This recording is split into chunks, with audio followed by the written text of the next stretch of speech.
Well, good afternoon. Thank you once again for attending this last session of the lifelong learning class on national politics. As you probably know by now, my name is Michael Hall. I'm a member of the political science faculty here at Wichita State University.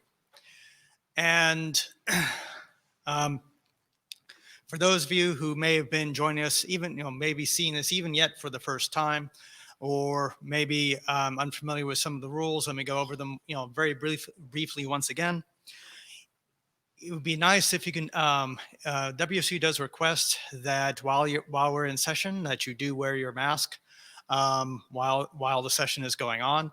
We are very concerned, of course, with the spread of COVID-19 and want to make sure that all students feel safe and healthy in this environment. So we are asking all people to wear masks. The lecturers have been told by lifelong learning that we do not necessarily need to wear masks because they're going to be cleaning this. They reserve a single microphone for each one of the speakers. They clean them.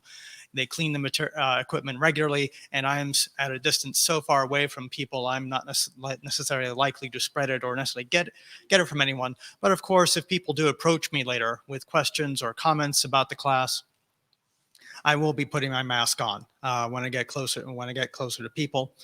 And of course, we have our weekly reminder too. If you have a cell phone with you, please make sure to shut it off or to set it to vibrate. Your neighbors will appreciate that. We have opportunities for questions to come from the audience.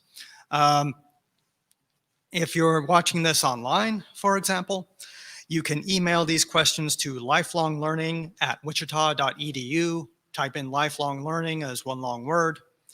We're not monitoring the live chat function on YouTube, so please make sure to email them. Our assistant, Mr. Adano, will make sure to get those questions and will relay them to me as they come in. If you are here in person, of course, and you have questions, feel free to walk up to the microphone and ask your question from there. I will try to repeat those questions so that everyone has a chance to hear them, especially for those people watching online. And please stand at the X at the marked floor. And please don't mind if you're being videotaped while you're asking your question. I mean, we all get videotaped when we do public speaking anymore. This is so that people watching online can feel familiar with what's going on. And if you need to line up to ask a question, please make sure to stand about 6 feet away from the other people asking questions as well. We will have a bathroom break in the middle, so there will come a point where I break the action. We'll have about 10 minutes of break, and then we'll conclude for the last about an hour of class. I have some unfinished business from last week that I also do need to attend to. As you probably remember, last week I was talking about the subject of lobbying, and there were a number of questions and comments concerning that. One question came, which I neglected to answer at the time, which had to do with talking about what happens when Congress people no longer in office because they may have retired or they've lost an election. What goes on when Congress people get involved in lobbying?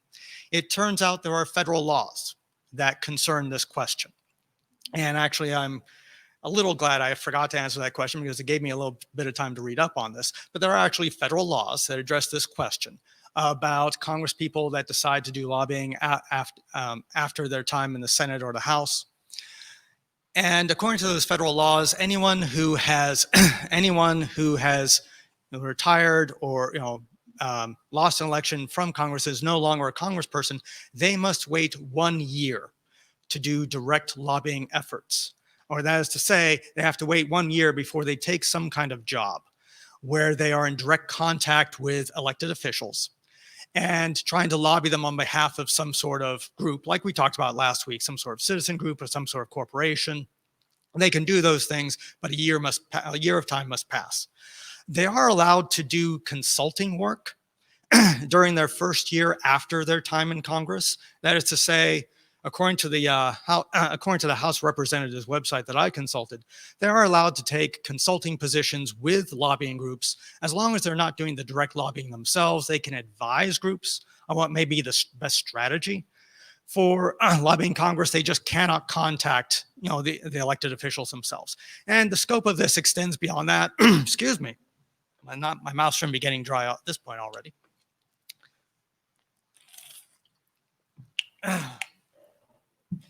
It extends beyond that. People who've worked as staff people for Congress people must also wait a year. And must also wait a year. Those who have worked for Congress people, worked as staff for a Congressperson, worked on as staff for a congressional committee, must also wait a year after their time in Congress so that they are not abusing the power of their connections and positions as well. That at least is the way the law is written. Obviously, there are some people might argue, well, obviously, doesn't this stuff go on behind the table? It can, presumably. Now, mind you, the way this kind of law would be enforced would be if somebody takes an official position with a registered lobbying firm, and those firms have to be registered with the federal government as to what kind of lobbying activity as to that they are doing lobbying activities. They have to register that, and they have to list their employees. If somebody is on the payroll officially as a lobbyist, the federal officials can check, okay, are there phone records or records of meetings of them talking with elected officials, and can start to, make, prosecutorial proceedings if that's the case. It is, in fact, a felony charge to break this law. It turns out, with fines subject of $50,000 or more. That may be chump change for ex-Congress people, maybe, but it is a fine that they're subject to, and it's, like I said, it's a felony case if it happens. Normally, what I suspect happens is that the law, in many cases, is actually observed, if only because 1 year is not that much of a hiatus for many of these people. And there are several cases, of course, of Congress people. In fact, one former Senate Majority Leader, Tom Daschle, currently spends much of his professional life now working for lobbying firms. He waited a year, but that was, a sort of minor pause in his overall career before he had several years as a lobbyist. All right. The second point that came up, I remember last week I showed a chart. I don't have it with me today, but there was a chart where I listed 5 different lobbying groups. And one of those was Koch Industries, for example, and I compared it against 4 other lobbying groups. Those 4 other lobbying groups were nonprofit organizations, and I listed their budgetary figures. But for the Koch Industries, I listed the revenue figures. And I did have a comment after class where somebody told me, and it's a fair point, it wasn't quite an apples to apples comparison to compare the total revenues of Koch Industries to the budget of these nonprofit organizations, because Koch Industries, after all, will use some of its revenues for the operating costs of its industries. So it's not necessarily, fair to talk about the billions that Koch rakes in as being equivalent to how much, say, is being spent by these nonprofit organizations when they do lobbying. It's not an apples to apples comparison. That's a fair point. I overlooked that when I made up the chart. Still, Koch Industries does, earn a lot of money. How much money they actually apply to lobbying activities has been a matter of mystery and dispute, to be sure. But there is clearly, more than billions available for those activities. How it compares exactly in terms of how much is spent, Koch and his associates do have multiple organizations with which they use lobbying efforts and spend money on campaign commercials in the past. Not maybe this year so much as past years, but they have done so. How much money has been a matter of quite a bit of investigation and a matter of dispute. But that point was noted, and I wanted to pass it on to the rest of you. I also had a comment after class as well in reference to my discussion of the banking crisis in 2008, where a student among you came up to me afterwards, stated that she had been working in the banking industry for about just over 4 decades. And she was very concerned by my comments because, in her words, she felt that they were very incomplete, very misleading, and very wrong. I do realize that there's a risk in bringing up a subject like the banking crisis, as I did, about with 10 or 15 minutes to spare towards the end of class. The banking crisis of 2008 was understandably a very complex topic. A thorough investigation of this would require more comments than, more time and attention than I gave to it. My intention, of course, in bringing it up was to make points about how lobbying worked, at that point, where I was making arguments to the effect of saying that the banks and other financial companies had a lot of the information necessary to discuss what was going on and what the problem was, and they could use that information to frame what the problem was and what to do to solve it. Now, in the course of making these remarks, I did make arguments. I stated to words to the effect that one could make an argument that the banking system was facing a systemic-wide failure, not just the unhealthy banks, but the entire banking system was at risk.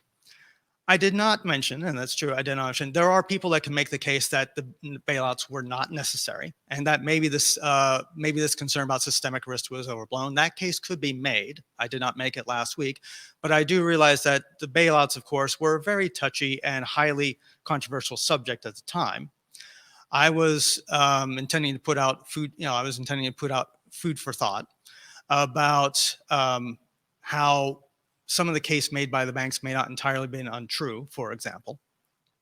But there were those that argue, and with fair reason, that the banks overstated their risk and overstated their case. Those arguments could be made too, and that point should be made.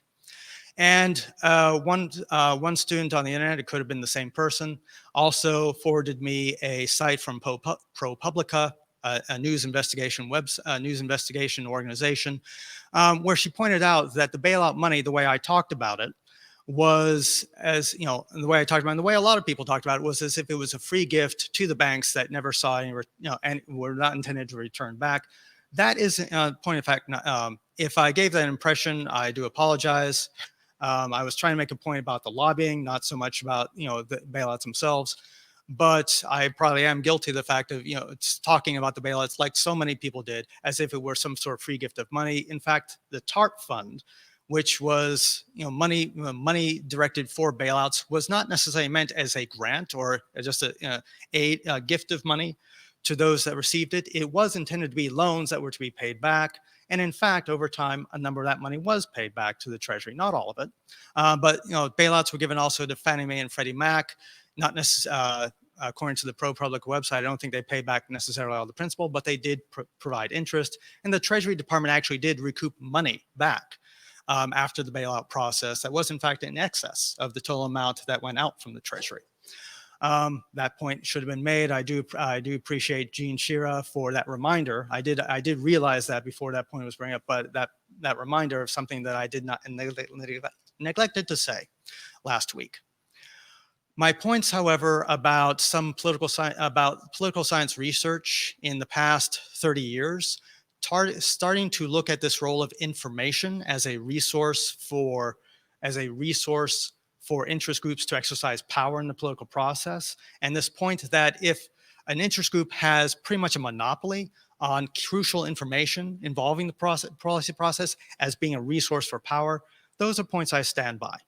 And those were the points I was trying to make, however briefly or however incompletely, towards my last few minutes of class. I do realize that the topic of the banking crisis of 2008 was something we could have spent the whole 2 hours on and still not have exhausted.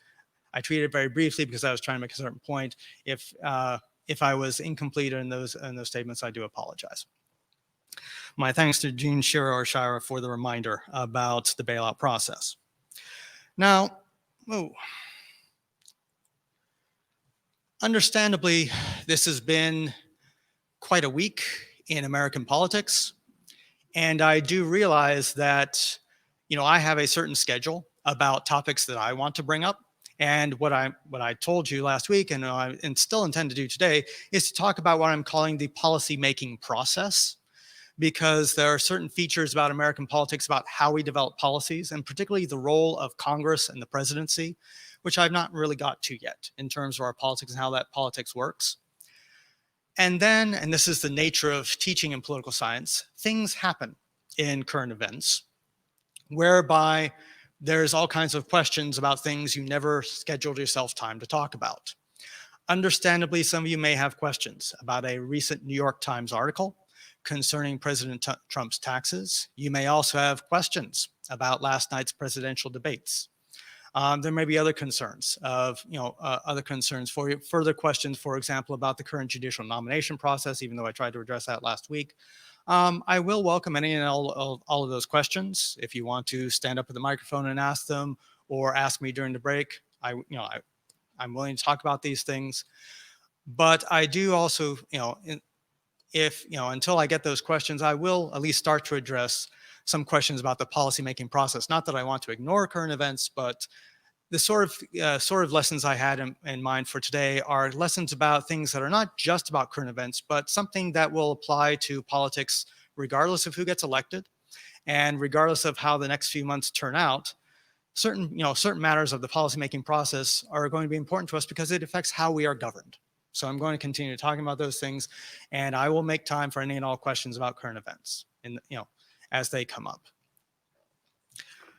When I'm talking about a policymaking process, I'm talking about I'm talking about policies, those kinds of government activities and government rules that address a specific kind of issue in American politics. We have, as we were reminded last night by Chris Wallace, the Fox News employee who was moderating the debate last night, there's all kinds of questions facing Americans at this point related to COVID-19, the state of the economy, immigration, law and order, a list of things.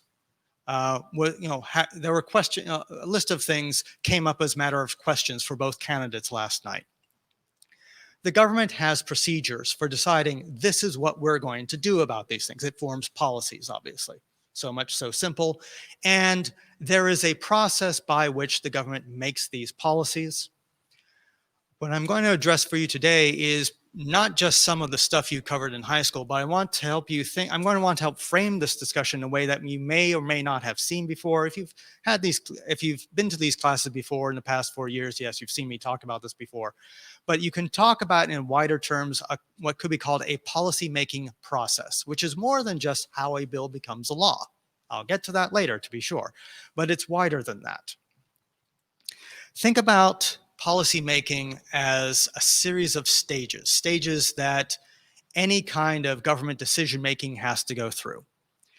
Before we even get to the process of how a bill becomes a law, there's even another part of the process at work which we don't always think about, but is very obvious if you've ever been in meetings for organizations that employ you or organizations you volunteer for. It's an agenda setting process. You all know what an agenda is, of course. At the beginning of every meeting, they go over, this is what the meeting is going to be about. This is what we're going to be talking about during this meeting, for example. And one could argue national politics also has a similar kind of agenda setting process. Before we even work on a problem, we have to decide, okay, which problems are we going to attend to right now? Which problems are the ones we really need to focus political attention on, and which problems are ones where we can just put them aside or let other people deal with for the time being. That's an agenda setting process. Once problems are identified as needing attention and needing priority, then we go into a policy formulation process. What is the government going to do about it? Somebody has to design those policies. Somebody has to propose some kind of solution and work out, sometimes in really technical detail, these are the kinds of steps. This is the amount of money going towards what. These are the kinds of rules we need to handle some sort of problem. And then there has to be a process of adopting that policy, making sure that the government decides this is what we're going to do as opposed to some other kind of solution. So far, so simple. Then, of course, once a course of action has been decided upon, there is a matter of implementation. The government's got to go out and do it. Normally, we hand this task to a huge variety of different bureaucracies, depending on what their mission is.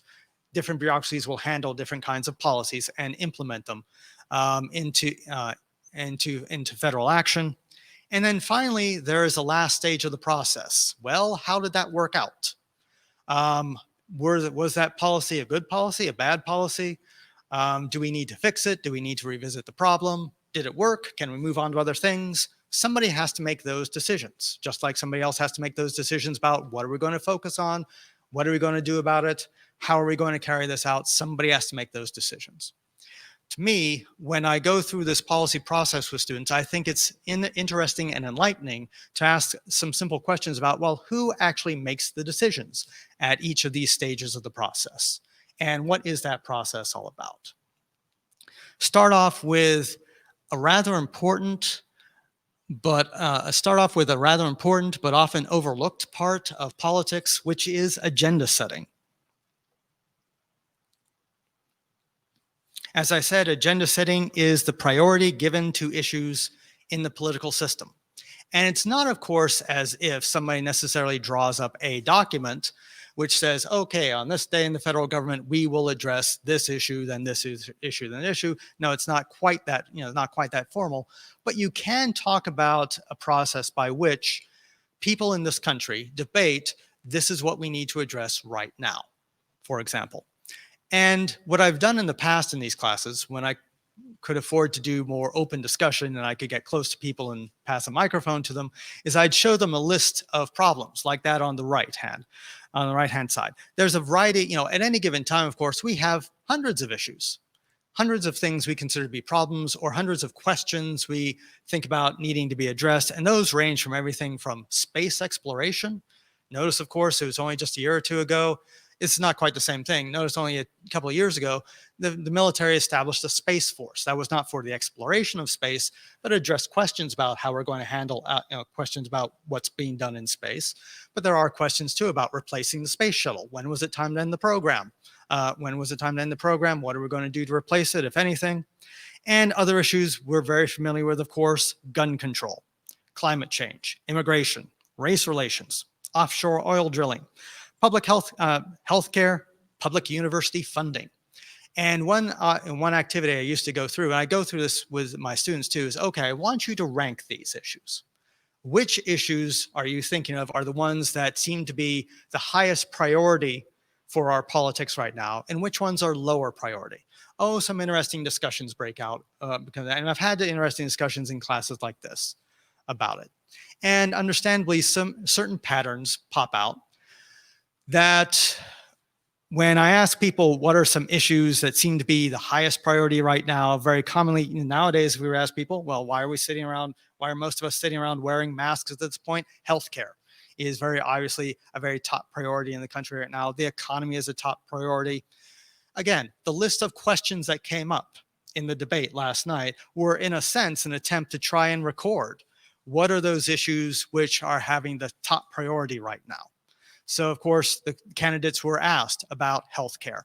They were asked about race relations. They were asked about law and order. That's not up there. They were asked about the economy. That's not up there. But they were also asked about climate change. Arguably, all of these things represent that higher end. All of these issues represent that higher end of the agenda in American politics.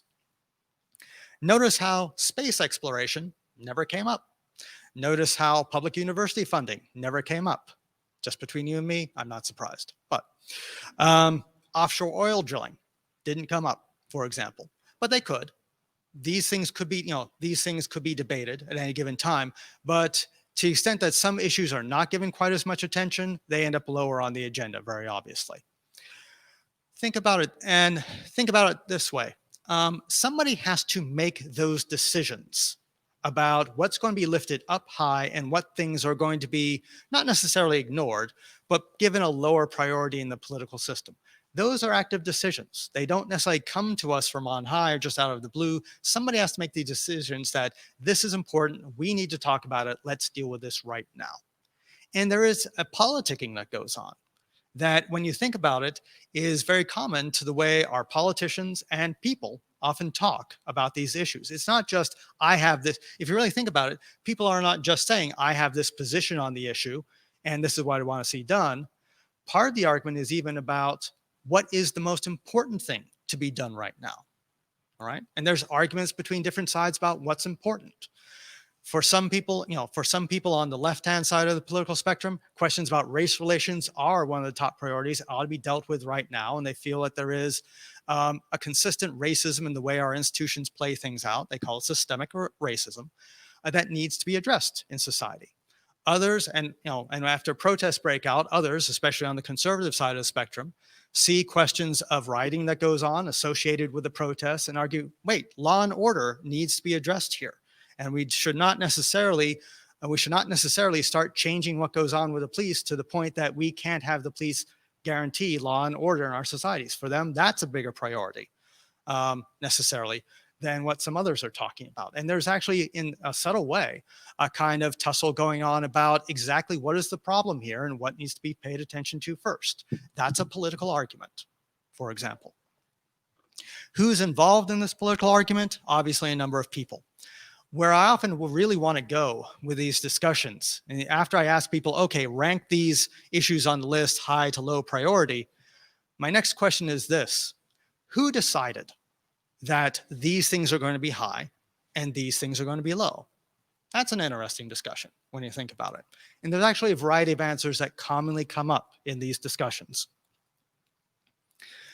First and foremost, one person that always comes up in these discussions. It doesn't matter who's president at the time, but obviously the president of the United States has some power to say, this is what I think is high priority. And we associate this with a term.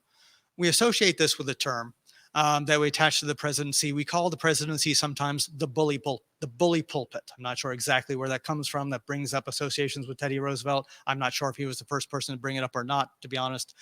But we talk about the president as having a bully pulpit.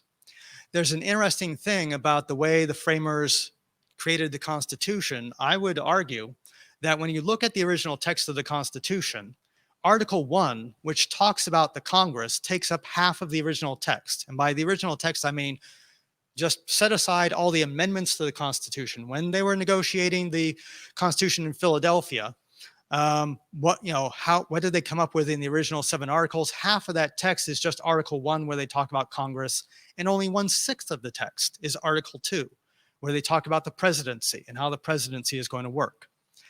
It seems to me, looking at the Constitution, and when they talk about the powers of the federal government, they talk about as powers vested in Congress. It seems to me that what the framers had in mind would be that Congress would be the one to start taking charge of setting down a list of problems, coming up with laws to deal with it, and then passing it on to the president. And of course, that's how bills become law. We understand that. But in some ways, the framers may not have anticipated the way the presidency would change over time. Namely, that part of the problem that Congress has is that there's several of them. And of course, they all don't speak necessarily with one voice. So they argue among themselves about which bills they should be debating first and second and third and last and so forth, and which bills should be killed. Meanwhile, the presidency is what? It's one person. And one person who has a lot more access to the media in some ways than any individual congressperson does. This is what, of course, we mean by the bully pulpit. The president can, it doesn't matter who the president is, Republican or Democrat, Donald Trump, Obama, take what you will. The president always has anymore a lot more opportunity to command the attention of the media, to make speeches and say, this is an initiative I'm coming out with right now. And not in stating his positions about what he intends to do about a subject, he's not just stating this is what my position is, but that this is going to be important. I want to make this issue crucial to the way I'm governing right now. And presidents have this ability in ways that most individual Congress people do not. If you notice sometimes, especially if you watch those Sunday morning talk shows, there are plenty of times when Congress people are, the subject of these interviews, Meet the Press, Face the Nation, etc.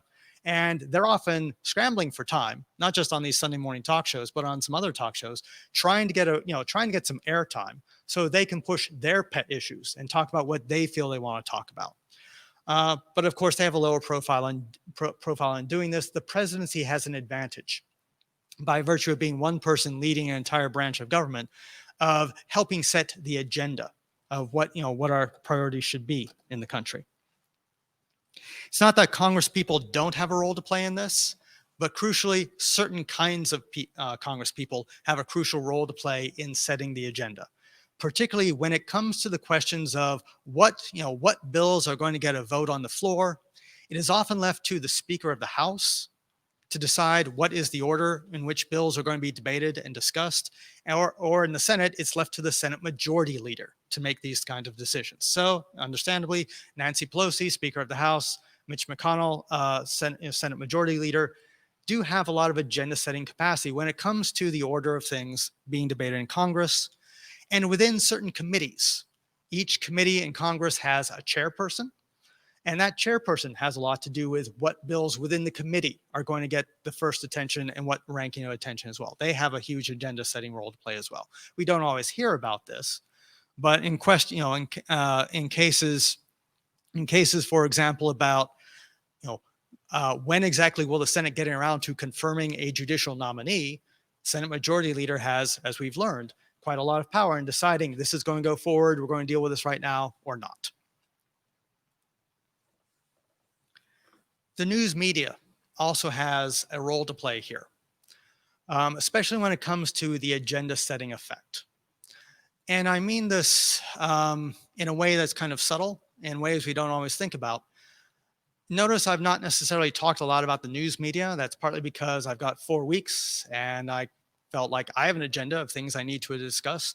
Yes, a lot of people want to talk about the news media and learn about it. Not necessarily. It's something that's important to talk about. I've not always addressed it. I've wanted to address it here because in some ways, I'm going out on a bit of a limb here. I have a somewhat different position on the influence of the news media than some other people. And this is more talking about me than necessarily anyone in my department or the university, for example.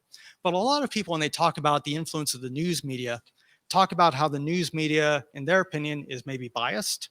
And that what that does is it gives them a tremendous impact on the positions people hold concerning political issues. I understand that there's actually been a lot of research about that, a lot of debate about that.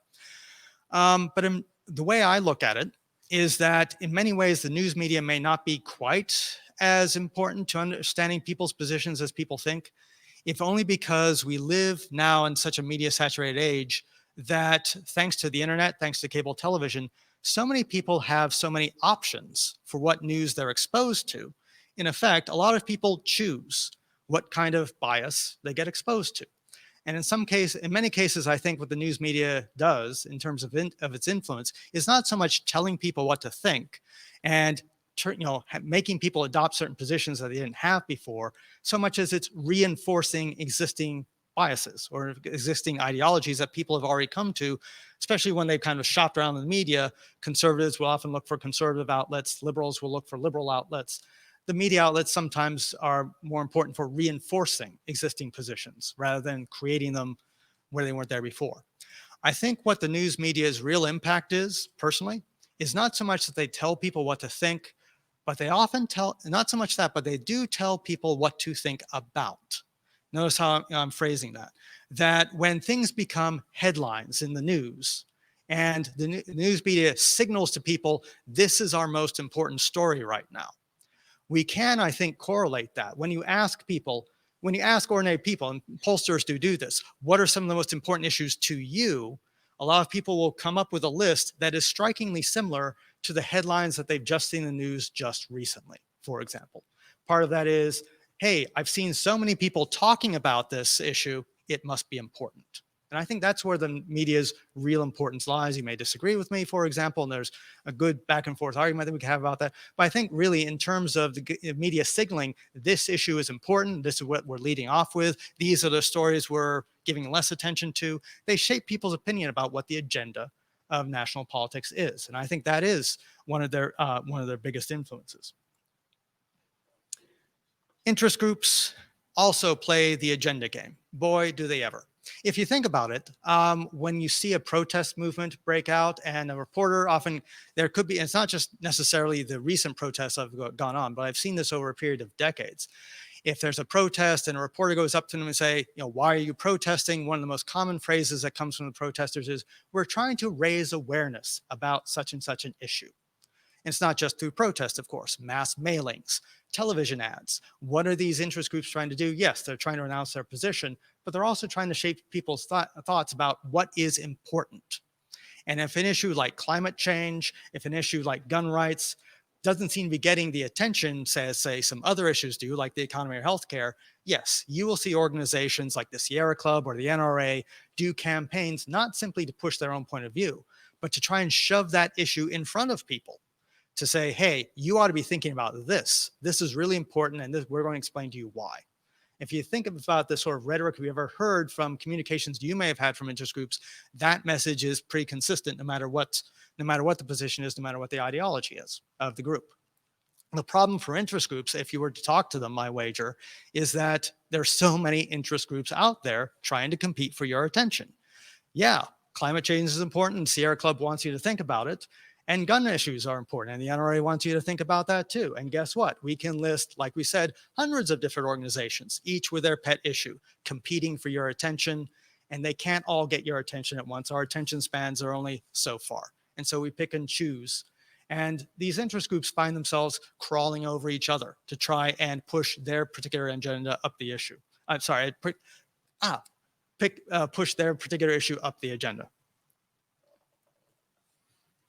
And finally, there are times, and this happens every once in a while in American history. Public opinion sometimes plays the most crucial role in the agenda setting process. And what I mean, every once in a while, there are times when certain issues come up that what could be called disruptive issues. That is to say, politicians of both parties may be going on talking about a certain set of issues that they have been kind of getting used to talking about. And then every once in a while, issues come along which surprise them. The politicians may not have realized, oh, this rings with the American public as an important issue more than we realize. One example I have in mind, you may remember it, is that in the 1992 election, we had, of course, the incumbent president, George H.W. Bush, the elder one, squaring off against Bill Clinton, the Democrat. And they were going to, they were intending, for example, to talk about all kinds of things like the state of the economy. Clinton very famously said he wanted to focus on the economy like a laser beam. President Bush wanted to talk about successes after the Persian Gulf War and where he wanted to take foreign policy. And to the surprise, I think, of both candidates, along comes a third candidate, one H. Ross Perot, announcing his candidacy on Larry King Live, for example. And he's talking about things like NAFTA, the size of the federal deficit. And my understanding was prior to Ross Perot coming along, neither Bush nor Clinton were actually talking about these issues much at all on the campaign trail. But when they saw an unlikely thing happen in American politics, a third party candidate was actually gaining lots of support, partly because he was talking about the need to crack down very hard on the deficit, his opposition to NAFTA, which both Bush and to some extent Clinton was not as embracing of NAFTA as Bush was admittedly, but they both generally embraced NAFTA. They were not expecting to talk about these issues very much. And along comes Perot forcing the issue, for example, in part because both main candidates saw that public opinion was starting to gather around not just him and his positions, but these issues were big talking points. And boy, they had better start addressing this in the debate. This does come up every once in a while in history. This does every once come up in history. Back before the Civil War, of course, slavery, thrust itself up onto the national agenda. And in some ways, there are times when there's a groundswell of debate going on among the public where they force, politicians to address things that maybe otherwise they wouldn't have chosen to do on their own. That's agenda setting too, of course. In other words, and part of the upshot here is there's no one person, I would argue, that actually sets the agenda completely, but there is a big political tussle among multiple actors to try and control the agenda and try and shape politics in some way, because before you can get to the process of deciding what the government's going to do, you have to get involved in this political debate first. And we sometimes overlook how important this has often been for shaping the direction of American politics, and that in a system like we have, there's not necessarily one person or one group of people that really dominates this political debate. Now, once things are put on the agenda, very obviously, like, say, the economy, healthcare, immigration, whatever. Oh, yes, we have a question way in the back. Would you be able to come up to the microphone? I would be able to hear you a lot better.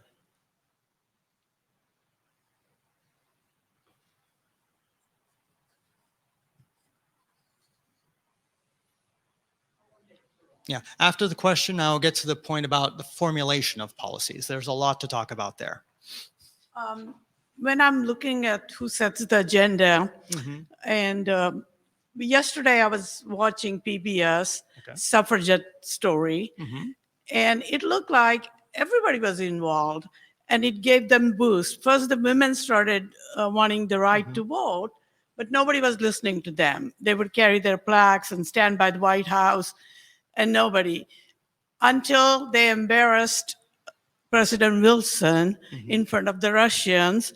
And then the media got hold of it, and the women were punished, send them to the jail, but they would come back next day and be at home. But their punishment got longer and longer. And guess what happened? All those husbands wanted women at home to cook their food. So it got ball rolling. And then President Wilson didn't want women to have vote, but he had to change his mind after so much struggle. So I feel like it kind of reminded me yesterday's story about suffragette. That's all. All right, thank you. The comment concerned the history of women's suffrage in the United States. And the student was discussing how in many ways that history of women's suffrage in terms of, exemplified some of the things that were being said about the agenda, especially in the sense of being a disruptive issue, that women started a kind of groundswell of saying we need to talk about the rights to vote. They did form an interest group, those suffragettes organized, and they tried to push that issue forward. It became a kind of disruptive issue, forcing a president to start adjusting how he was going to treat the priority given to certain issues, especially when the media started carrying this was, not just an isolated incident, was becoming a question of nationwide concern. So you could see all four of those actors being involved in this process. And it sounds to me like it's illustrating the point that a lot of people are involved in this politicking about, a lot of people are involved in this politicking agenda, and it has long roots in the United States that multiple people haven't been involved in this agenda setting process for some time. So thank you for that.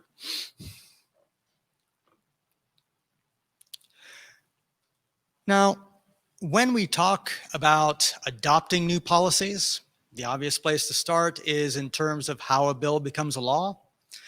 This is where, ideally, I should pull out a little cartoon about a scrap of paper sitting on Capitol Hill, singing a song about how he wishes he could be adopted to a small child. And it goes through the process. It goes through the process of how a bill becomes a law within 3 minutes. And I would ideally like, I love that little cartoon. A lot of people have seen it. Unfortunately, to broadcast it here, we're getting involved in a lot of intellectual property right questions since this is being shown over YouTube. So I'm going to avoid doing that.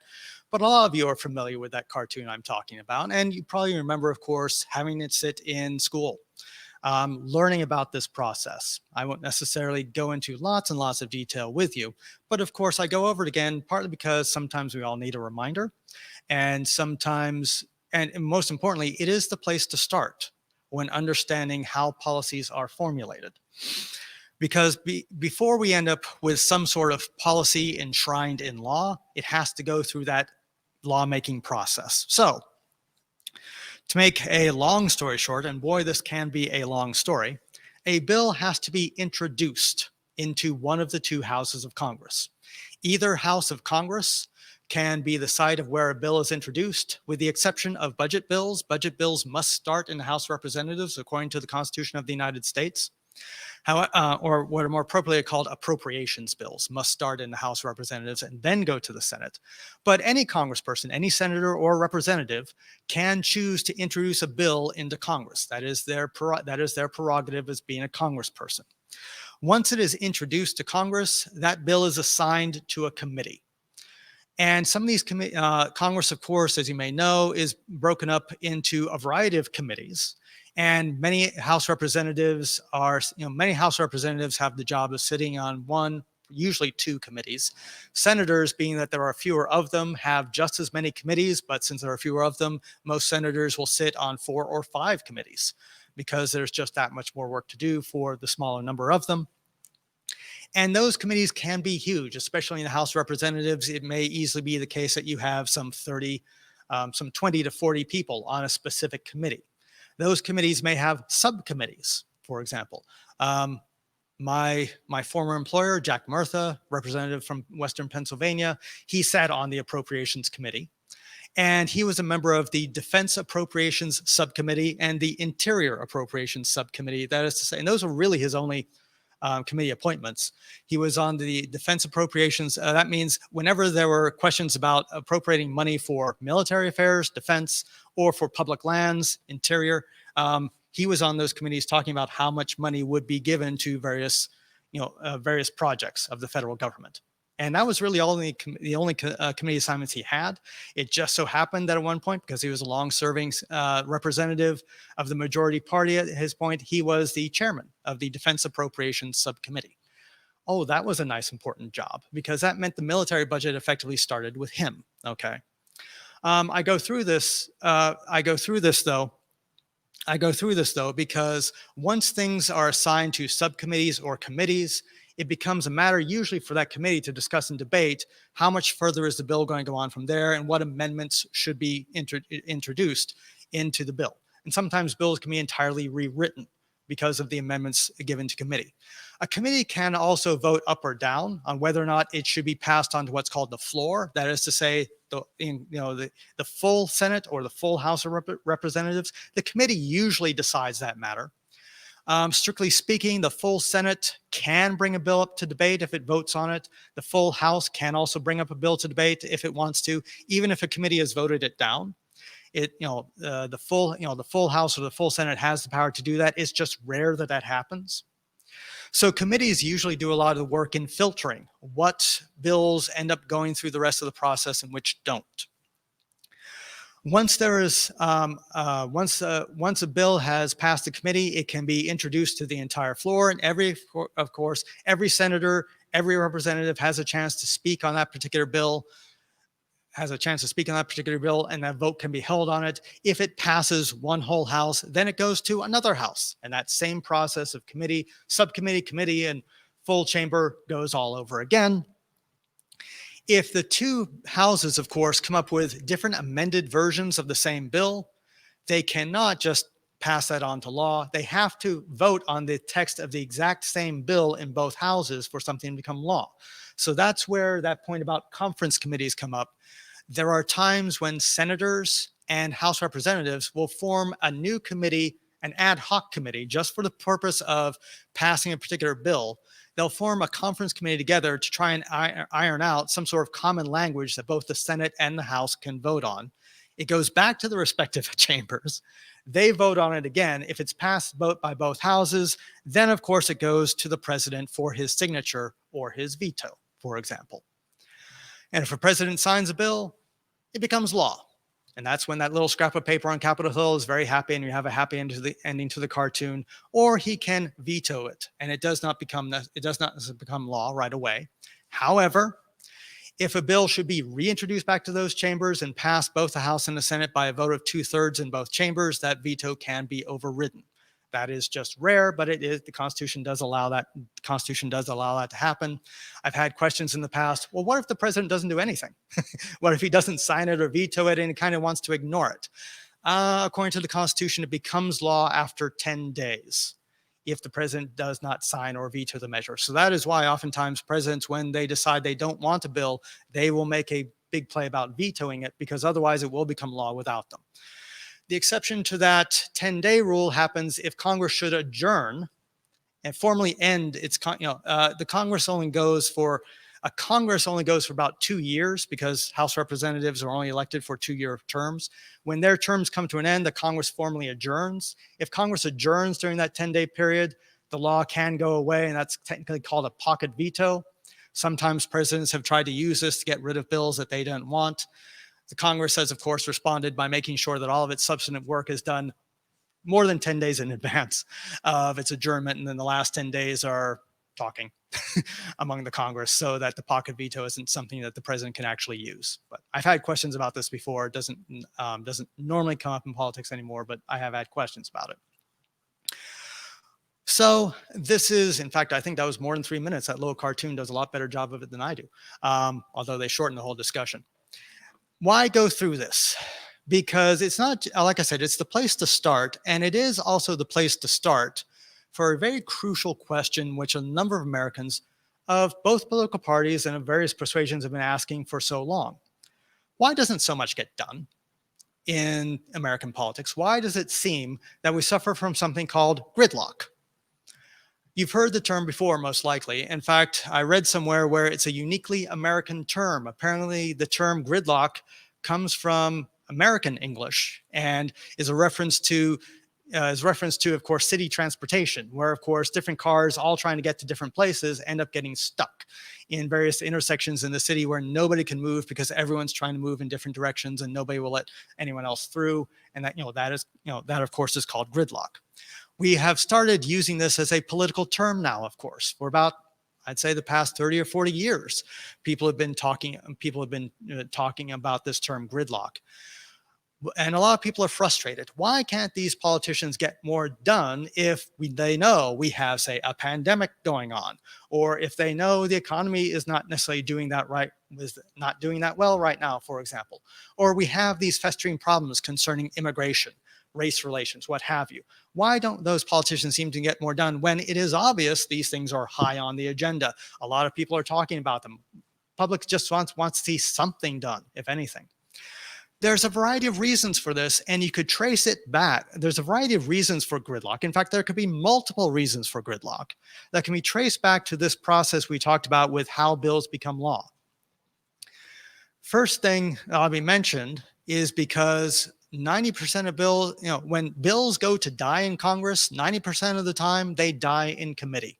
Those committees I mentioned may not sound to most Americans very important, but for congressional work, they're crucially important. In fact, committees are called the workhorses of Congress. That's their nickname, the workhorses of Congress. In fact, most of the real legislative work does go on in the committee. And yes, floor debates can become huge, important matters, especially in those other 10%, especially in those other points of time when bills are hot button topics and there's a lot of emotion and different positions about them. But a lot of the work in making sure they go forward or not is actually done in committee. And in many cases, most House representatives or senators will know that if they introduce a bill into the floor, it may make them look good for a time, to make them look like they've done action.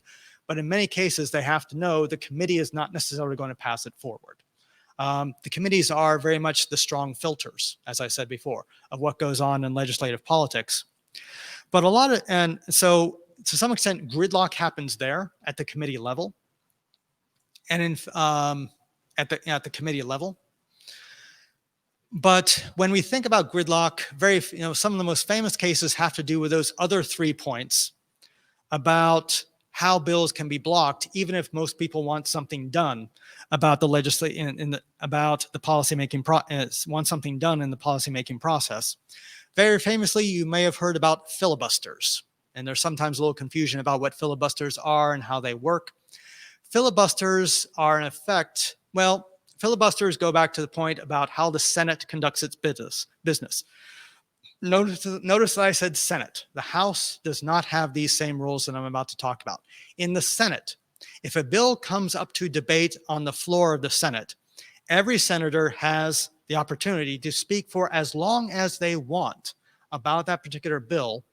And in talking about and holding and having time on the floor that is yielded to them by who's ever chairing the floor session at the time, in having time to speak on the floor, the senator can speak at length as long as he or she wants about anything he or she wants, as long as they have the floor and are not necessarily guaranteed to give away the floor in doing so. When a senator chooses to speak at length in a bill and to refuse to give up the floor, this is called a filibuster. And in effect, what it can do is to gum up the works of the Senate so badly that the Senate cannot necessarily get any further operations done. All right. Now, there are some famous stories connected here about filibusters. Some of you, if you're like me and you like watching old movies, you may remember Mr. Smith Goes to Washington, where Jimmy Stewart very famously defends himself against false charges of corruption by filibustering on the Senate floor. And he decides to do a marathon talking section where at one point he's even reading out the Declaration of Independence just to make sure he doesn't yield the floor. But there have been real cases of similar things going on. On the Senate floor. Senator Ted Cruz of Texas, a Republican for once, was so adamantly opposed. Somebody may remind me, he was so adamantly opposed to one bill, he ended up filibustering on the floor, at one point even reading out a children's story, because he knew that his speech was going to be carried over C-SPAN 2.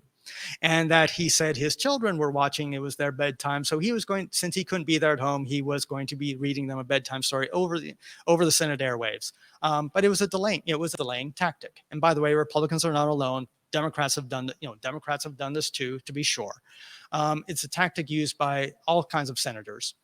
And if I remember right, the record length of time for a filibuster was 18 and 3/4 hours by Strom Thurmond of South Carolina.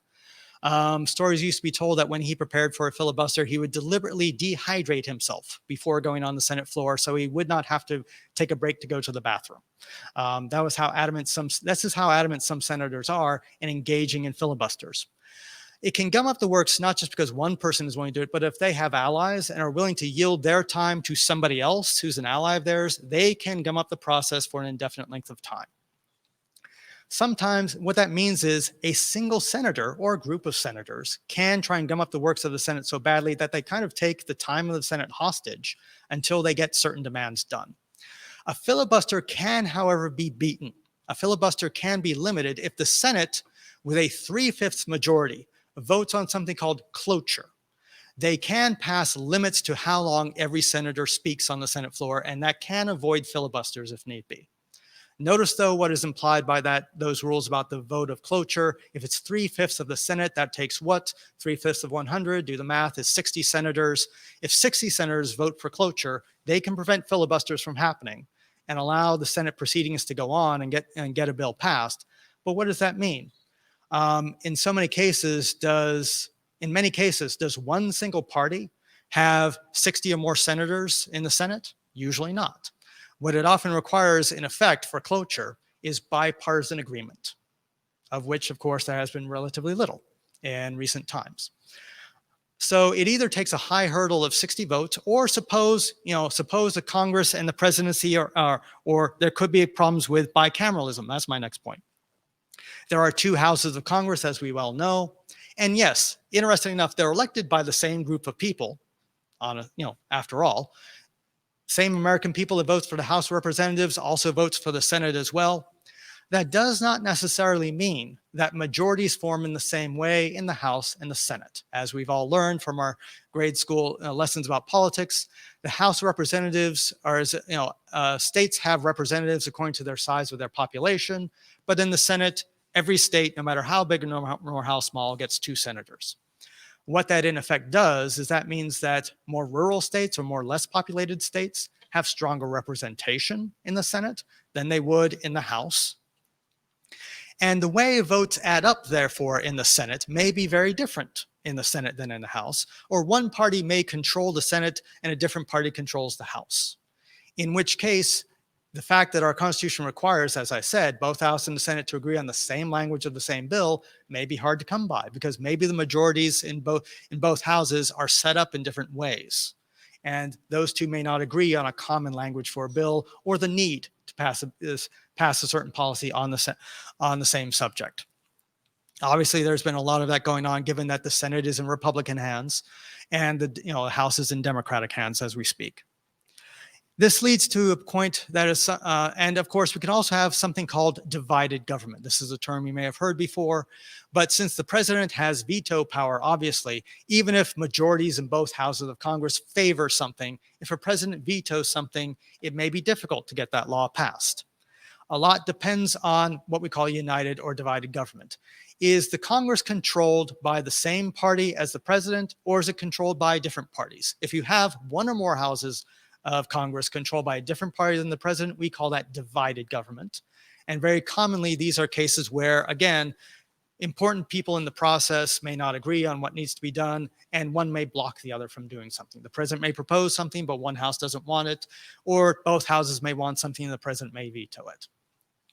Things end up getting passed more often in cases of what are called united government, where the president is of one party and his party is the majority in both houses. Usually a lot more gets passed. But what this all adds up to, really, is that there's multiple opportunities for certain groups of people, say a senator or some group of senators, a majority party in one house of Congress, or a president to say, I don't want this, and block the whole process from working. And because it is possible for just one person or a small group of people, especially through vetoes or filibusters, to block what's going on in the process, gridlock is very capable of happening. Okay, gridlock is very capable of happening. In practice, what this means is that, and I should have written this down at the end of the slide, oftentimes when big important legislation is passed, it takes some overwhelming majorities, usually bipartisan majorities, to get something passed. And many of the big high level legislation that's been passed. Most recently, some prison reform in the federal government was passed. That was done with a huge bipartisan majority. That's often usually the case of what happens in many of those circumstances. Short of that, though, the process may be very subject to gridlock. Now, there's more I want to talk about with this formulation process, particularly with the politicking of forming coalitions to get things passed in the process.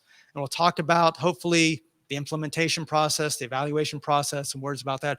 And there may be other questions about current events we may have to deal with. Why don't we take a break? It's now about a couple minutes before the hour. If we can meet at about 2:08, we'll pick up from there. We'll pick up the policy process from there.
Oh my.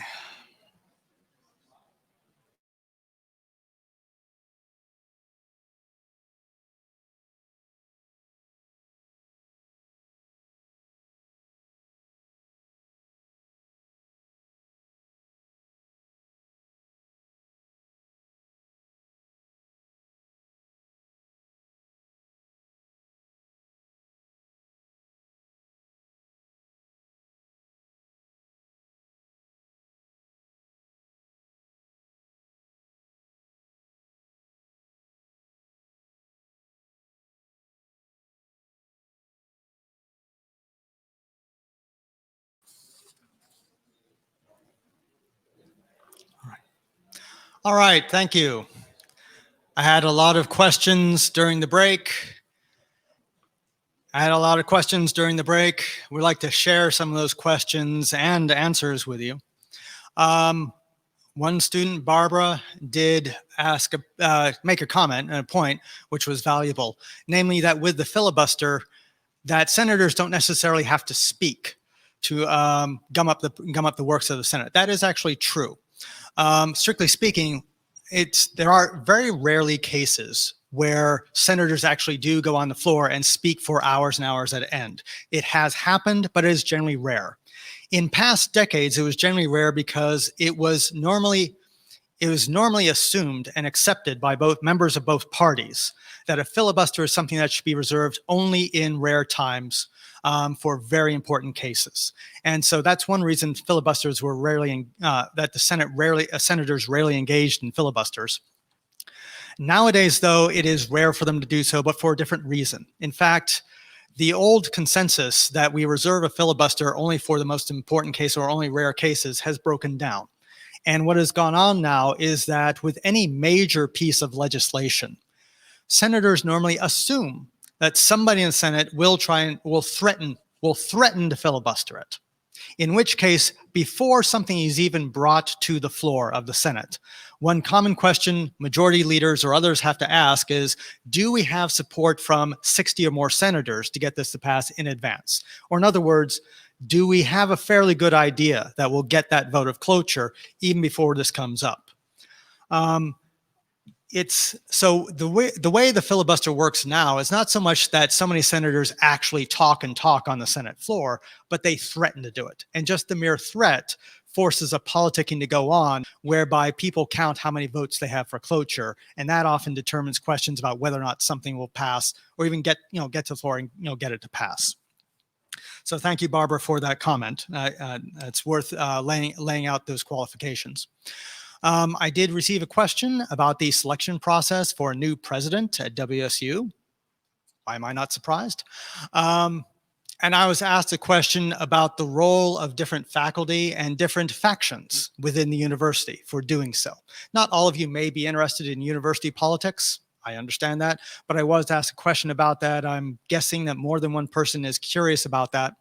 The way the process formally works, and the way that it worked last time, and the way that it's planned to work in the near future, is that there is a selection committee brought together at the university. This committee is made up of a variety of different people of different occupations within the university. People in the administration will sit on that committee.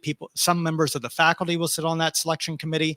Some students will sit on that faculty. Members of student government may sit on that committee as well. And they will review applications for becoming president of Wichita State University. There is a process by which certain of those people who have applied will be selected to actually come in and engage in what is an interview process for a job. That process is very likely to be open. That is to say, there will be public meetings held whereby members of the administration, the faculty, and the students, they'll be exposed to the different candidates. And by that, I mean the different candidates will be asked to address different groups of people across the university, take questions from them. And I was asked, did the different faculty with their different budget priorities, make interest groups, are they involved in the process? They're involved in this kind of indirect way.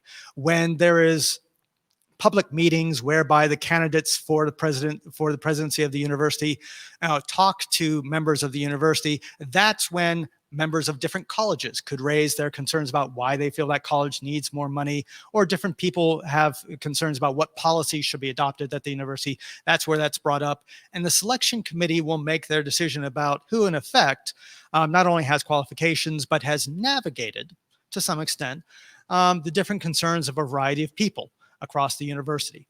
They make a formal recommendation to the Board of Regents for the state of Kansas, and it is formally the Board of Regents who hires or dismisses hires or dismisses or accepts the resignation thereof of university presidents. And that's broadly how the process works. There is a student commented to me, it's, you could do a lot of political research on that. Yes, you could. There's a political process, to be sure, and there is a kind of politicking that goes on even with hiring a new president of the university. I don't personally want to be the person who researches my own university and tells everyone what I think about how the process worked. I don't think I'd be very popular if I did that, so that research won't be done by me, but it is an interesting question nonetheless. That's true. There were several questions that came in online. A number of questions about the Supreme Court. Granted, I wasn't going to be planning to talk about the Supreme Court too much necessarily, but I got questions, so let's talk about them. Are there any checks and balances for the Supreme Court? It's an interesting question. The answer is actually yes. We don't normally think of the Supreme Court as being checked or balanced that often. We often think of the Supreme Court as being the checker or the balancer, that when legislation is passed that is unconstitutional, or the president may, or if the president does something which is a violation of the Constitution, writes an executive order, takes an action that's a violation of the Constitution, then we'll often think of the Supreme Court as coming in and saying, no, you can't do that. But given their independence, a lot of people wonder, understandably, naturally, well, does the Supreme Court really get checked or balanced? Actually, they can. If the Supreme Court writes a ruling that effectively says Congress has not written a law to say that this is wrong, to say this, and not all the questions before the Constitution are necessarily questions of the Constitution. Sometimes it's about the interpretation of federal law. This happened in the case where Hobby Lobby said that they should not have to pay insurance that guarantees employees for contraception, if I have the details of that correct. That actually depended on how the federal law was written concerning federal healthcare law, for example. And the court made a determination based really on a Religious Freedom Act that was passed in 1993 about how that law applied to the Affordable Care Act. If Congress wants to rewrite federal law, that forces the court to have to change what it rules, because the court is there to interpret the law, for example. And so if the law itself changes, that can force changes in the way the courts decide on law. More importantly, too, we have actually seen 27 cases of, well, not 27 cases, but there are 27 amendments to the Constitution. A few of them are actually in reference to overturning court cases, all right? In the Dred Scott decision, way back before the Civil War, the Supreme Court ruled that, in effect, African Americans, in their opinion at the time, were so far inferior to white people that they did not have rights equivalent to white citizens of the United States. In effect, part of what the 14th Amendment did by saying defining who citizens were and talking about equal protection under the law, it reversed that Supreme Court decision of the Dred Scott decision. And there was a time, too, when the federal government passed income taxes. The Supreme Court said, no, you can't do that. In the Constitution, it only talks about you levying tariffs or raising excise taxes. It doesn't say anything about putting taxes on income. The Supreme Court struck that down. Passed the 16th Amendment, now stating, yes, in the Constitution now says Congress does have the power to levy taxes on income. And we're reminded of that, of course, every April.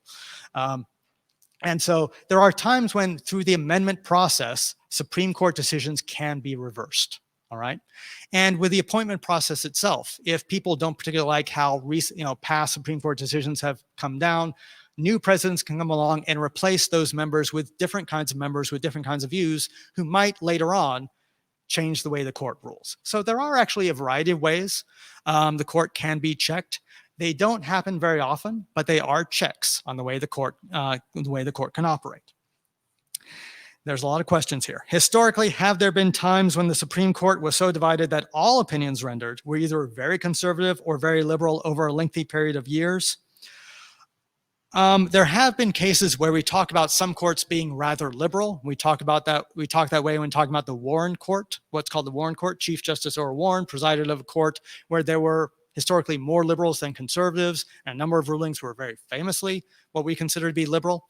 And starting in the 1980s onward, with what started as the Rehnquist Court, and later on, the current court we have with Chief Justice John Roberts are known as conservative courts because majority of those court members are conservatives, and a number of conservative rulings have been handed down by those courts.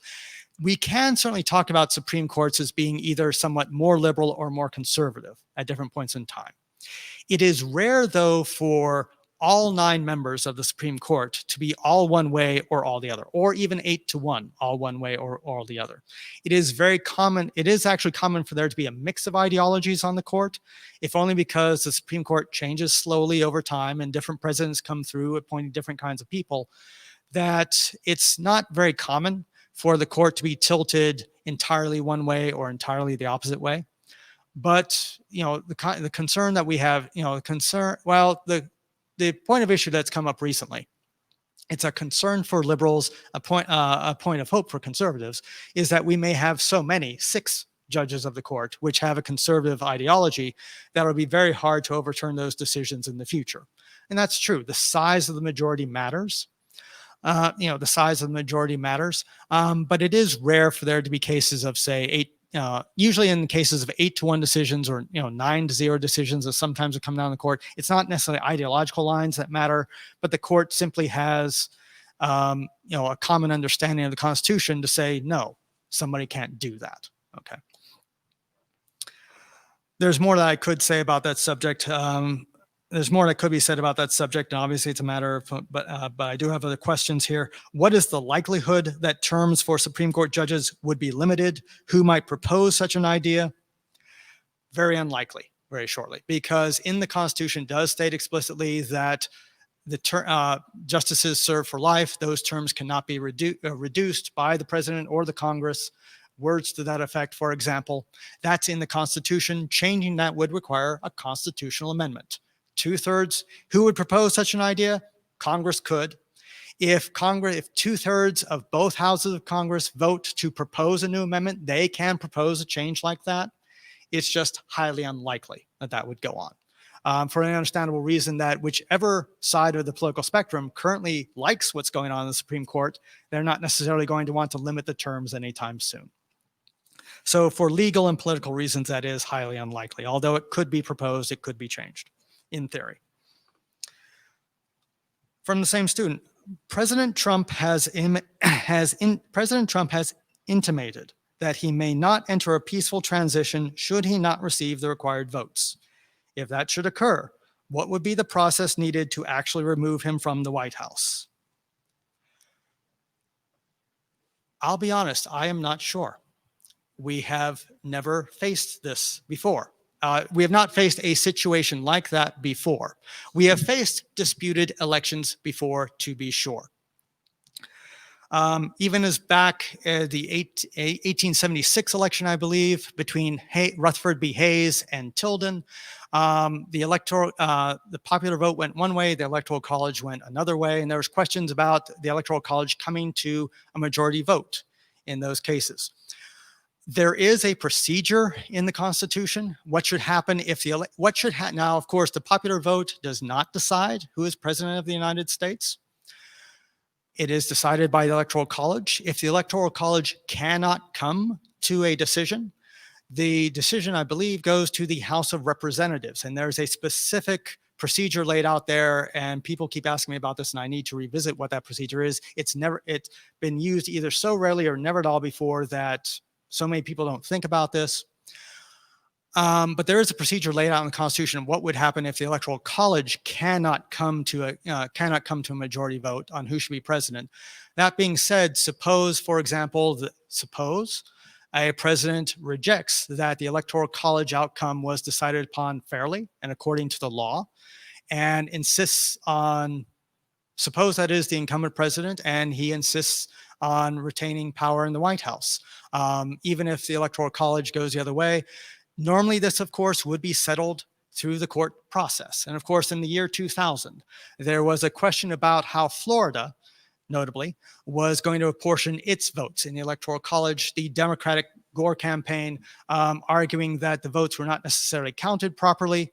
In the state of Florida in the year 2000, the Republican campaign by Bush said it was, and there was this court case, literally called Gore versus Bush or Bush versus Gore, where it went to the Supreme Court to decide. In effect, what the Supreme Court had to decide, did the state of Florida follow its own rules correctly in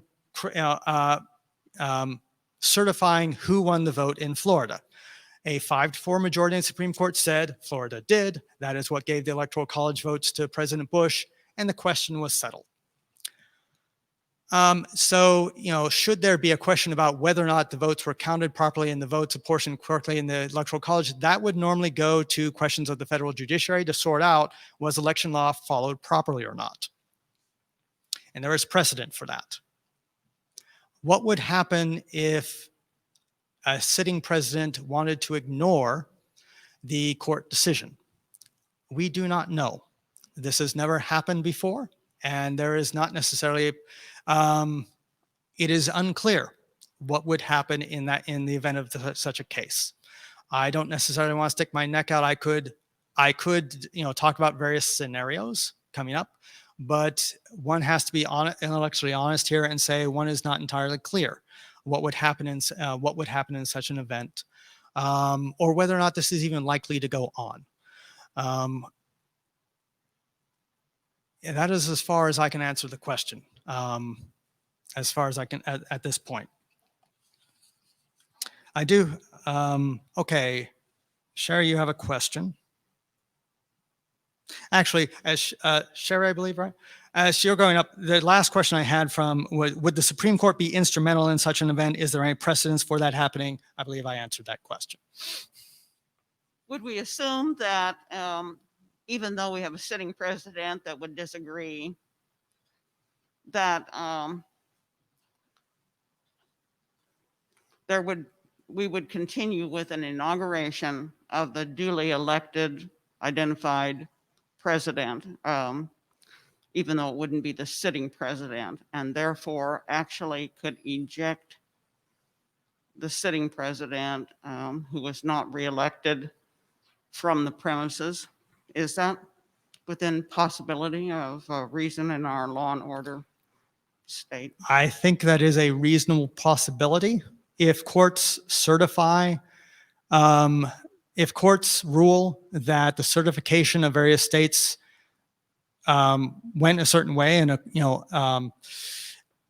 delivered the Electoral College votes to a certain candidate, all right, then I can see a case for where various federal officials would say we will have some kind of inauguration and end up treating that person who has been inaugurated as being the true legitimate president of the United States. Please remember that not all inaugurations have involved major ceremonies. President Lyndon Johnson was inaugurated while on an airplane en route to Washington, D.C., with only a few people, of course, in the fuselage at the time. There's nothing in the Constitution to say it has to be a big ceremony. The Constitution only says that a new president will take an oath of office.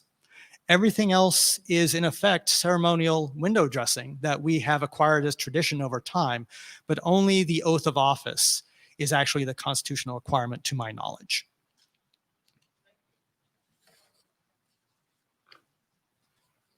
Touchy subjects, to be sure, and I do hope that in some ways we do not come to some of the scenarios that have been hypothesized. However, time goes on, the machinations of politics are what they are, and as I mentioned towards the end of the break, this process of gridlock often means that in major legislation, by major legislation, I go back to what I said before about the agenda. Things that are high on the agenda often are subject to this process, possible of gridlock. And it often takes some very large majorities in both houses of Congress, very oftentimes the support of the president, but not necessarily always, to actually get something passed. How do you get all kinds of people together behind some sort of common course of action to adopt a certain policy. That is where the process of coalition formation really comes in. We don't always talk about coalitions necessarily, even in ordinary political terms, but coalitions are a concept which are very crucial to the way politics works. A coalition is an effect of, a coalition is in effect any sort of gathering of different groups of people who have power over a situation to get together and to form some kind of winning group of power to allow their policies or their ways to overcome opposition, for example. And you can talk, for example, in international relations about alliances being formed that may, overtake another country or other set of countries in a time of war. That's a kind of coalition process, to be sure. In other democracies around the world, they have what are called parliamentary systems, and where a majority of the parliament elects who the prime minister is. Sometimes there are so many parties, no one single party actually has a majority of votes. So what do they have to do? They form coalitions. A group of parties will get together that forms a majority and pick one of their members to be the prime minister. That's a coalition process. We don't have a parliamentary system in the United States, so we don't always think about this, but you can really talk about coalition politics of some kind going on in a uniquely American context, given the sort of lawmaking process that I just described. A lot of it has to do with how lawmakers vote and what sort of considerations lawmakers have when deciding how to choose whether or not they're supporting or opposing a particular kind of bill. Very often now, of course, we talked about a process of lobbying whereby maybe they're being swayed by various interest groups. That happens, to be sure. They could end up sitting back thinking about, well, what's in the national interest? This is called the trustee model of representation, to be formal about it. In the trustee model of representation, a person sits back and think, well, after studying all the information, what do I think is in the national interest? And some lawmakers who have a fair bit of discretion are fairly comfortable with their election chances, feel free to decide votes on this sort of basis. But what is very common is that lawmakers will either follow the, no, I didn't mean to say anything off color then. It will either follow their party ideology, for example, and follow the sort of party program or party platform that has been established by the party, for the past few years. Or they will think about, well, the people of my district, they elected me to do what is popular with people in my district. They'll think about local geographic interests. What do most of the people in my state or what most of the people in my district want? After all, if that's the way they win election, they have to be concerned with things like, well, the majority of people in my state or district, they have what kinds of views about the culture and what sort of country we should be, or they have what kind of, what are the dominant industries in my particular state or district? How are their economic interests being best served? Those can also be guiding forces for lawmakers as well. What we can actually track and actually follow in the way Congress works is that over time, it's not anyone's imagination, but there really has been a polarization of the two ideologies among Congresspeople over time. We can actually track using the votes that Congresspeople have cast. Only on certain issues, only on certain kinds of votes, usually procedural votes, do Congresspeople actually cast secret ballots. Just about on any kind of law issue, Congresspeople have to go on record as voting for, yay or nay on some sort of bill. So we have lots of data we can track about how many times Congresspeople voted in support or against something. In particular, you can do statistical analysis of these votes in Congress about how often did senators or representatives of one party vote commonly with members of the other party, for example.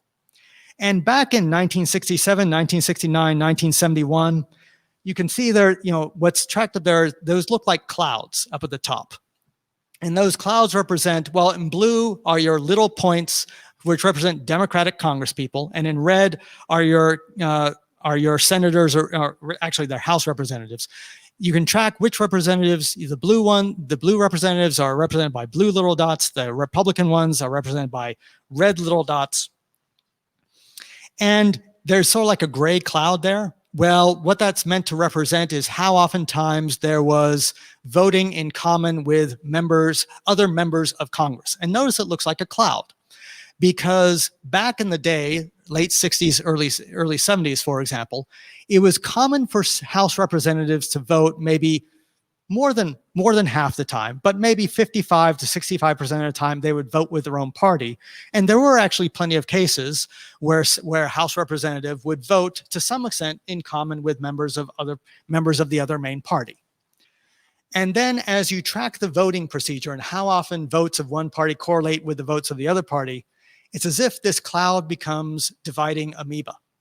And the vote records in both parties show that over time, by the year 2007 came around, the two parties were not just voting less in common with each other, but were voting more and more farther apart in terms of what they were voting for. It's not your imagination. It really does seem, and we can track this, the two parties are voting with each other less and less over time, and individual House representatives are now voting in line with their party to some 80, even 90% of the time with other members of their own party. A definite polarization has gone on.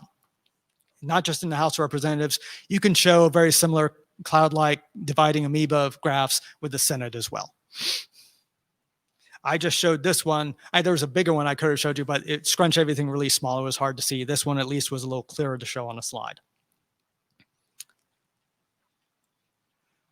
What this means is increasingly, as I said, in the history of the U.S. Congress, two of the dominant ways of voting was either based on one's party ideology or one's local economic interests. It used to be that the parties were not actually all that unified on ideology. There was a time, and maybe you remember this, you had Democrats you would describe as liberal Democrats, to be sure, but maybe some conservative Democrats. In fact, the Democratic Party in the 1960s and early 1970s had a lot of Southern politicians who had been voted on.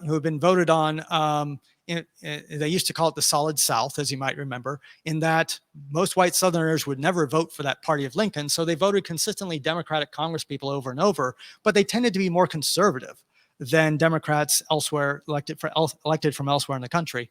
And at one time, you could talk about not just conservative Republicans, but moderate Republicans, liberal Republicans, for example.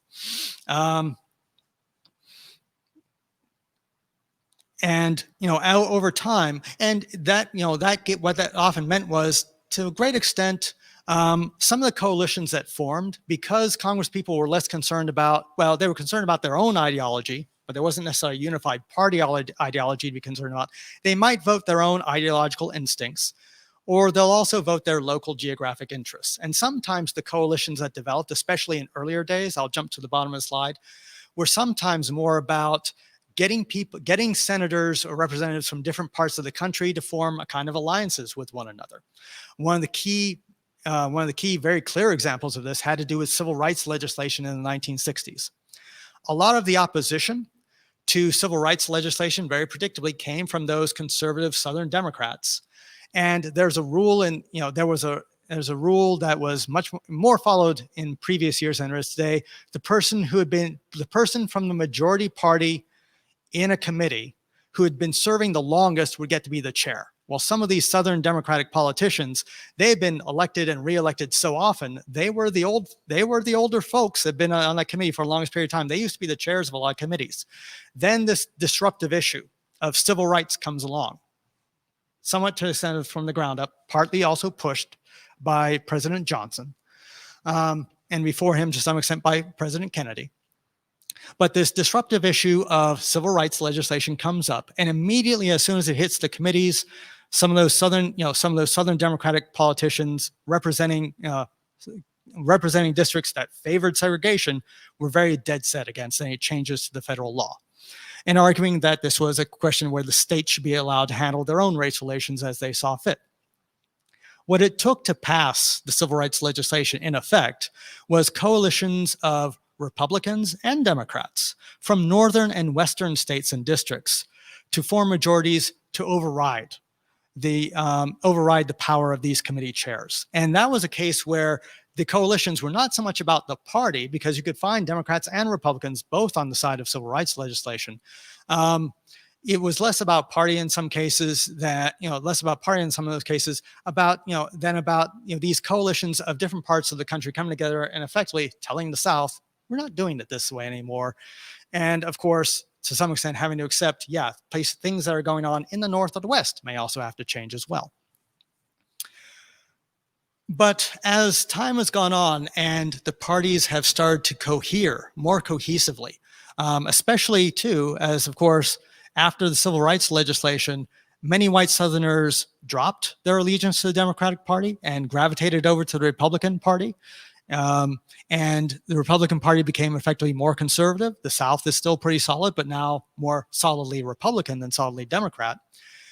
Both parties increasingly after the ruptures of the 1960s with civil rights legislation in Vietnam, the ideologies of the two parties started to cohere. Democrats around liberal ideology, Republicans more around conservative ideology. That meant that much of the coalition process had more to do with these partisan coalitions. How do the two parties get things done? There are basically three strategies we can talk about. Let's see how quickly I can go through these in the time we have. United government. As I said before, if one party has control of the White House and both houses of Congress, you can introduce a strategy whereby you pass legislation by having one party just carry the ball all the way to the goal line, in effect, by shepherding it all the way through the process. And in effect, the Affordable Care Act was done through a kind of process like this.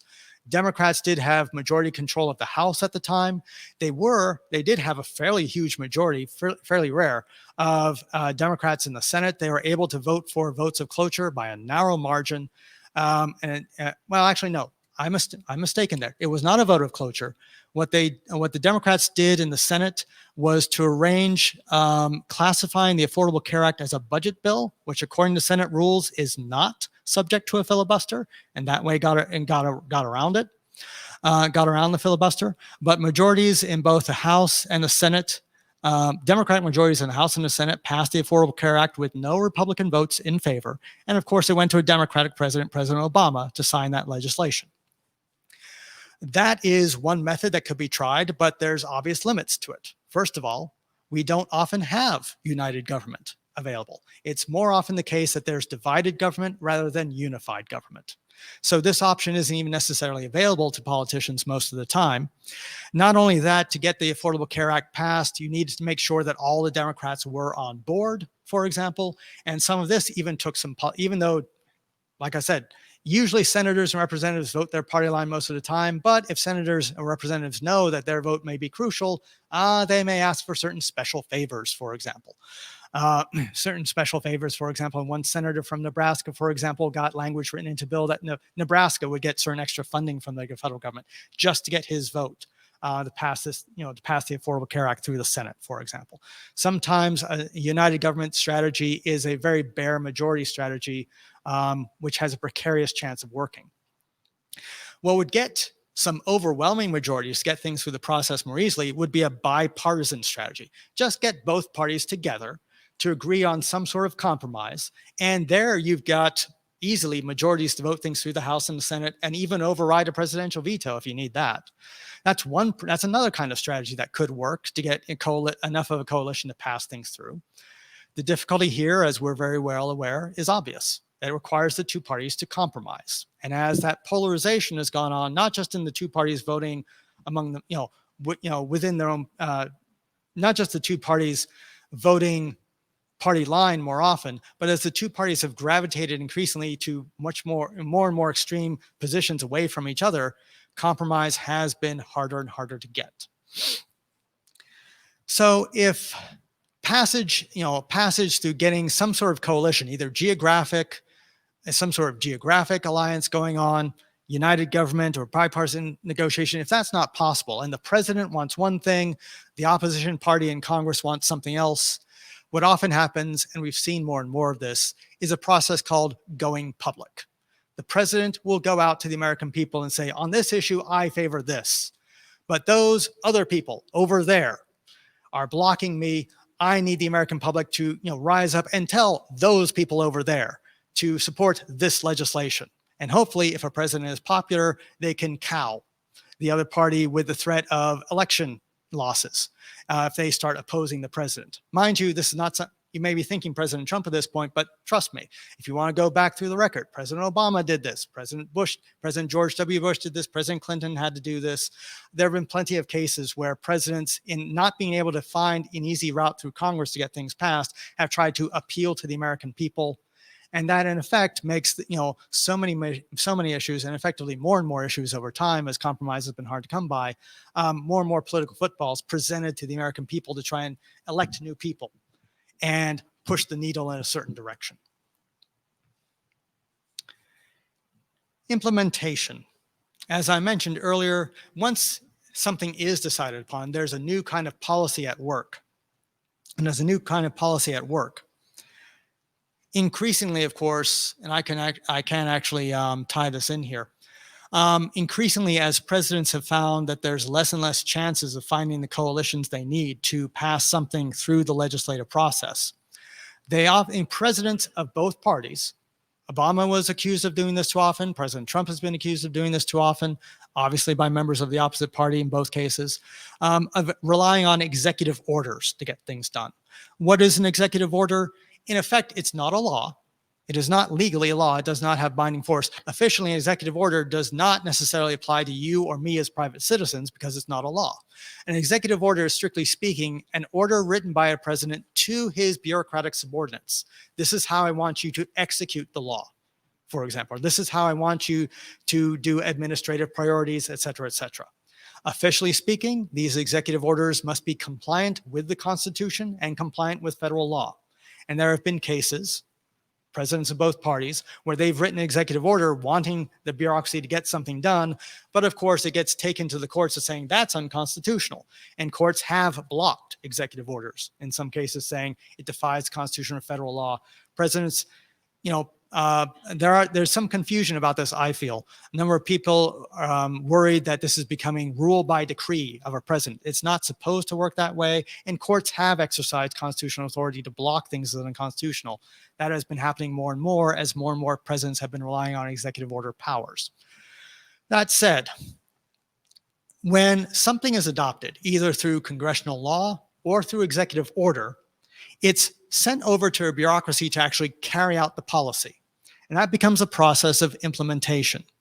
Somebody in the bureaucracy has to do the day-to-day work of deciding this is how we're actually going to carry things out. The money that was given to us by Congress, okay, this is how, to some extent, this is how we're going to spend it. Now, Congress can specify this money goes to this money goes to that. But within those legal frameworks, bureaucrats do have sometimes some discretion about exactly how that money is spent. And there may be exceptions in law about when money can be transferred from one project to another, for example. But usually, the bureaucracy, very oftentimes, of course, when we think of bureaucracy, there is very easily a skeptical or cynical way to think about these as these kind of giant monoliths who, once they get amount of power to regulate something or spend money on something, they just go forward as this monolithic organization that just does what it wants to do. Not entirely, because remember, the bureaucracies are set up by Congress. They're legally established by Congress. They're administrated, of course. Their leadership is picked by the President of the United States. And bureaucracies also exist in a broader political system where they have political forces that are supporting what they do or restraining what they do. And starting about the 1950s, political scientists started talking about something called iron triangles to talk about the kind of support system bureaucracies may have. The old literature on iron triangles used to talk about examples like defense and agriculture as key examples of this. That is to say that there would be a triangle of mutual support system working out between a congressional committee, a bureaucracy, and an interest group. Suppose it's defense, suppose the case is defense spending. The Pentagon, understandably, would have its own, the Pentagon, of course, has a mission to defend the country from foreign attacks. understandably, and it takes that mission seriously. I don't mean to anything I say to undermine that, but of course, the Pentagon and people who've worked in the Pentagon will tell you there are turf battles. There are questions about the Pentagon wanting to spend more money rather than less, because the bigger the budget, the bigger their budget, the more that they can work on, the more things the more money they have to do what they want to do. So understandably, the Pentagon asks for more money rather than less. They want more bases, more equipment. Where do they have to go to get this? They might go to that Defense Appropriation Subcommittee in the House and ask the relevant committees in particular to look at the details of the defense spending. And like I said before, it's those committees that often write a lot of the details about exactly how it's going to be done. Most other senators and representatives, they'll be focused on other pet projects in their committees that, as long as that committee likes it that way, pass it through. So normally, if in low-level detail work and low-agenda detail work, committees will often have a lot of discretion to write things. They'll, in some cases, be one of the few people to talk on a regular basis with members of the bureaucracy. I can tell you as an intern in Jack Murtha's office, yeah, we got calls from the Pentagon all the time asking, wanting to talk to the congressman about various things. And of course, the defense contractors as an interest group play a role in this as well. If there's more money for the Pentagon for equipment and bases, that's more money spent on the weapons that they may produce, and more money for profit. So some people concerned about what they called a military industrial complex, for example, worried about these things called iron triangles, that you had a mutual support system going on of the Pentagon asking for budgetary favors from the committee hoping, the committee wanting, of course, to, hoping in so many cases that the Pentagon will cite more bases in the districts of key Congress people and funnel money there. We'll provide extra money to the Pentagon. The Pentagon will spend that money on defense contractors who make a profit, who in turn will send their thank yous through campaign donations to various key members of a committee, and round the support system goes, hence the term iron triangle. The same kind of thing, you could tell a similar kind of story, and at risk of, I got 10 minutes left, I'm at risk of simplifying too much, about farm subsidies. I'm married into a farm family, so I know this could be stepping on toes. But there are agricultural committees in the House and the Senate that budget things for the Department of Agriculture, that send out subsidy monies to farmers, who in turn watch very closely who the key senators are on those committees and will vote in favor or against, depending on how the farm subsidies work out and how on time those payments are, et cetera, et cetera. As much as we talked about iron triangles in the past, as research went on, we found out that the subject is, well, frankly, a lot more complicated than all that. It's not just a matter of triangles. In some cases, in some cases, there could be support also from, think tanks who draw up plans for various policies. There was the growth of things like think tanks, academic research firms in Washington, D.C. that might pass on ideas to Congress people or help research things for interest groups. So some researchers argued maybe instead of iron triangles, we should talk about policy quadrilaterals, or we should also talk about favorable media for certain projects, and talk about policy pentagons. After a while, the geometric analogies became a bit much, and we started talking about how there are issue networks. There are support systems for various policies that go on through various different groups in the political system, maybe supporting things. But also what complicates the process of iron triangles is it's not just a question of support for what a bureaucracy is doing. Bureaucracies can be restrained from all kinds of criticism that's applied to them from outside. Namely, those same congressional committees which might budget money might engage in what's called oversight. How are they spending that money? It wasn't that long ago, for example, when a question came up about the Veterans Administration and all those hospitals they were running across the country, questions came up from veterans about long lines and long waits for service years ago. And this became a huge scandal for the Veterans Administration. Congress, which had been members of both parties, so supportive and funneling a lot of money into the Veterans Administration, were both concerned, understandably, with an active group of veterans who vote very consistently, asking the VA, okay, why are there these long wait lines? And just how are you spending this money? Is it really for the most efficient way possible? That was a case of congressional oversight that broke out. Or interest groups may not just support what a bureaucracy is doing, but they may be, in fact, the biggest source of protest. to counter, to bring light of saying, hey, this bureaucracy is fumbling the ball on something and work needs to be done about that. Not only that, there could be a watchdog function that comes up through the media, for example. And case in point, again, another story I only have a chance to go over briefly, but in Wichita, we've heard a lot about, for example, the crashes of the Boeing plane, for example, where there's been more than one crash of their more recent model. Questions that have come up in the media and reports about how, not only just Boeing, but how well the FAA did its job of oversight in checking to make sure that the safety protocols were being followed before that plane, was being sold and being used in public, for example. All of these things became constraints, not just on the lobbyists, but also on the bureaucracies themselves. So there's a political system, very understandably complicated one. Again, where multiple people have, just like with agenda politics, just like with policy formulation, multiple people have their hands on the driving wheel in terms of how things get done. Obviously, the bureaucrats are the ones with their main hands on the driver's wheel, but it doesn't stop a lot of other people from trying to tell them, hey, you need to go in this direction, or try and get their hands on the wheel and push a little in their own sort of way. Finally, evaluation.